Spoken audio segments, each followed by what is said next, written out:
what went on in the North Atlanta market here in January of 2023? We're going to dive right into it. All right, every month that goes by now, we are sitting around patiently waiting for a floor to be set in real estate prices. I think a lot of people are sitting on the sidelines waiting to see what happens in the market before they jump back in, especially a lot of real estate investors. They're sitting on the sidelines, starting to get back in now, but over the past couple months, they've been sitting out waiting to see what happens to pricing and demand. And here's exactly what has happened here in January. Compared to December, we had a pretty big uptick in demand. Now, considering most of that happened on the back half of the month, not a lot of that has translated into the data yet. And that's why the data still came in relatively low month over month. So we're down slightly on sales price, not much, but by about 1% or so to right around $414,000. That's a median price for the North Atlanta market. Okay.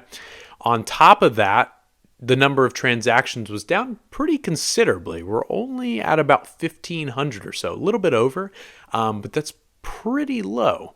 Now, we are seeing month of inventory start to tick up because the amount of transactions are going down so much. And here's kind of the outlook going forward. Right now, mortgage rates are sitting around the mid fives for your prime borrower, which is much better than when we were in the sevens. And you're starting to see the demand pick up more and more and more as those mortgage rates start to fall. It's what we expected. It's nothing surprising. But right now, with how inflation's ticking down, if we can continue to see a good tick down in inflation and those mortgage rates continue to tick down, demand's going to keep picking up and picking up. And if we continue on the trajectory we're on now, come springtime, we're going to have a lot of demand come back into the market. Now, that's all predicated on rates coming down. If rates don't come down, that whole thesis falls apart.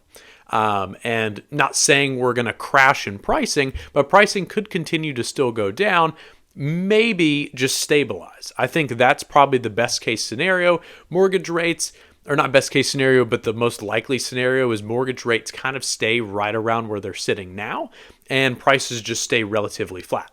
Now, the problem is we're still going to see year over year declines because of the high pricing last spring compared to now.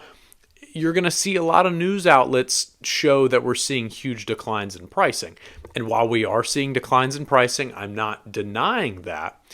It's more the year over year comparison, even if prices do stay flat to where they are now. What to look out for is mortgage rates. Mortgage rates, mortgage rates, mortgage rates. Those are it's the main driving factor in this real estate market and all real estate markets for that matter. If rates stay stable, we're probably going to stay stable where we are now. Demand will pick back up in spring because it always does. That's when people actually like to shop and sell real estate.